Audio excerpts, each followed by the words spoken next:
Hello everyone, it's Mr. Cinema Junky here again with my review of Hard Rock Zombies. Now the title pretty much tells you what you're in store for with this one. It's about a band, not a very good one at that, who travels to the town of Grand Guignol and they perform there.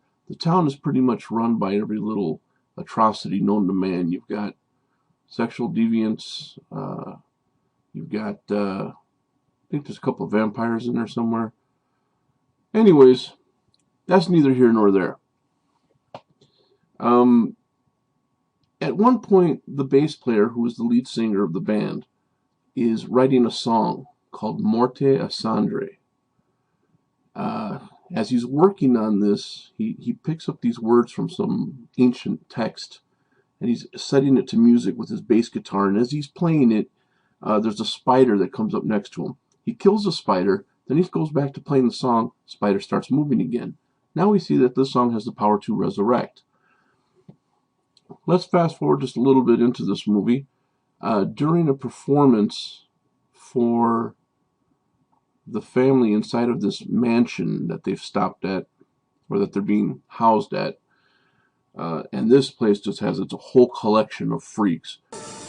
Rum, rum, yeah, yeah, yeah, yeah, yeah, yeah. We're getting worse with age. Seen that guy with the ugly smeared all over his face? I swear I seen that guy in a movie one time.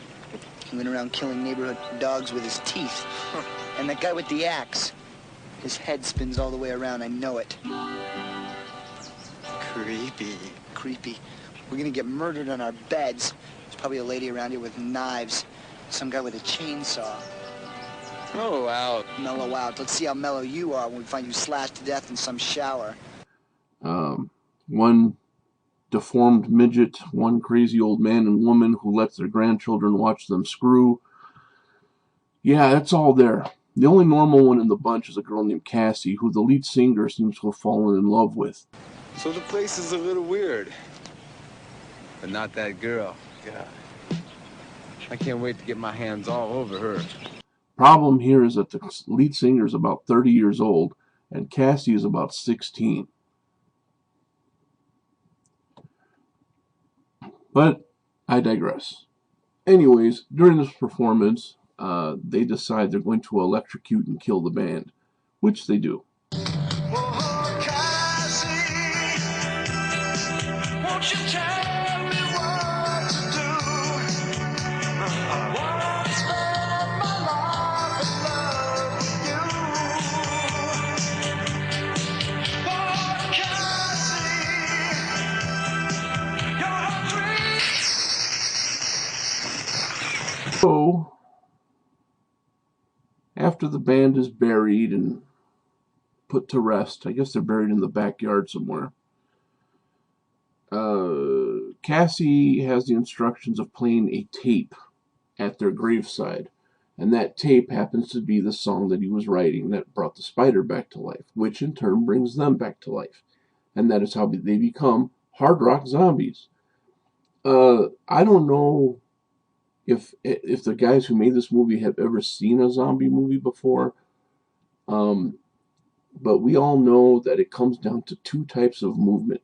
You have, oh no, maybe three types of movement. You have a crawling zombie, you have a lumbering, staggering zombie, and nowadays you have a running zombie. These zombies do none of those things. These zombies do what I like to call a robot zombie. They walk so mechanically, it's not even funny.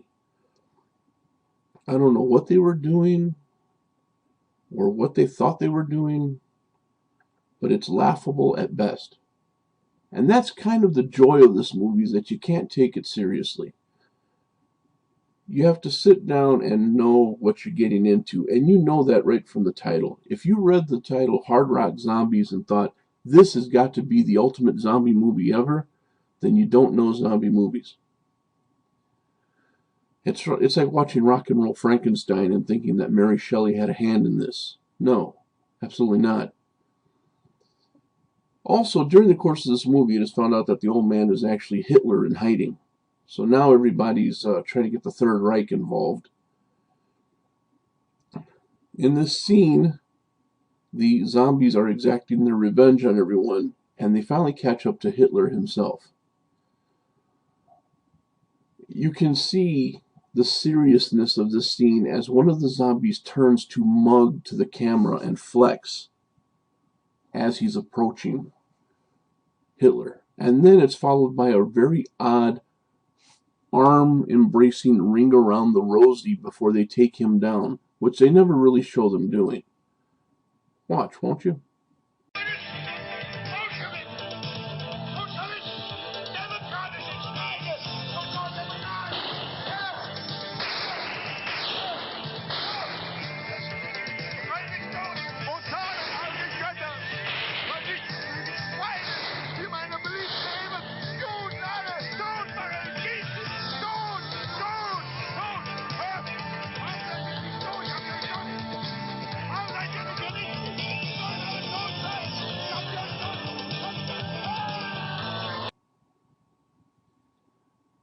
So yeah, it's basically along those lines throughout the entire video.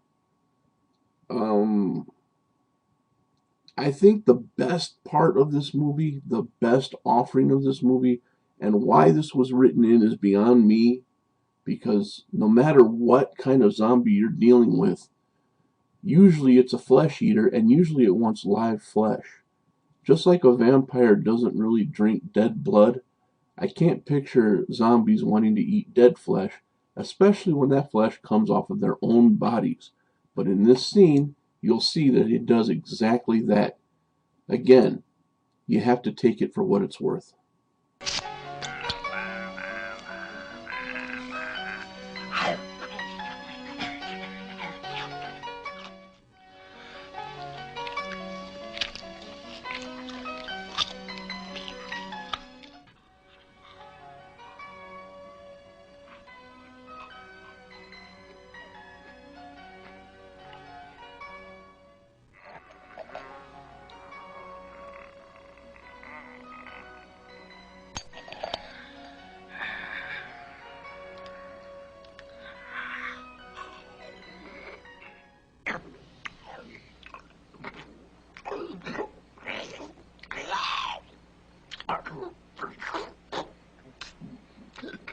So basically what you've got is very bad rock music layered over a very bad movie with very bad zombies and a very, very bad concept.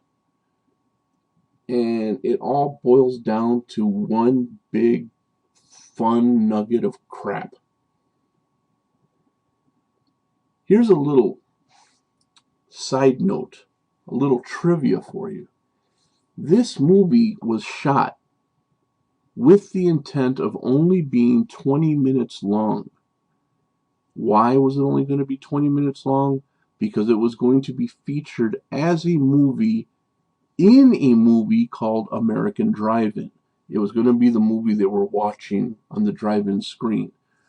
As they were shooting it, people started talking. They said, let's invest a little more money into it. 2 movies are made, American Drive-In and Hard Rock Zombies. So Hard Rock Zombies was actually the afterbirth to American Drive-In. And man, does it show. They let that baby be born. Maybe they should have aborted it. But all in all, it's here now. And it's here for our enjoyment. If you can find a copy of it, definitely give it a look. If you're into hard rock horror movies, Rock and Roll Nightmare, Rock and Roll Frankenstein, Black Roses, if you're into those kind of movies, this just may be the sprinkling on your cupcake. You may enjoy it. You really will. If you just go into it knowing that you're not going to be blown away by any really cool special effects, you're not going to be taken in by the storyline, and you are definitely not going to walk away saying, man, if only George Romero had done it like this, he'd be somebody these days. But definitely check it out. That's my recommendation. I'm Derek, aka Mr. Cinema Junky for Crap Cinema Central. Enjoy your movies.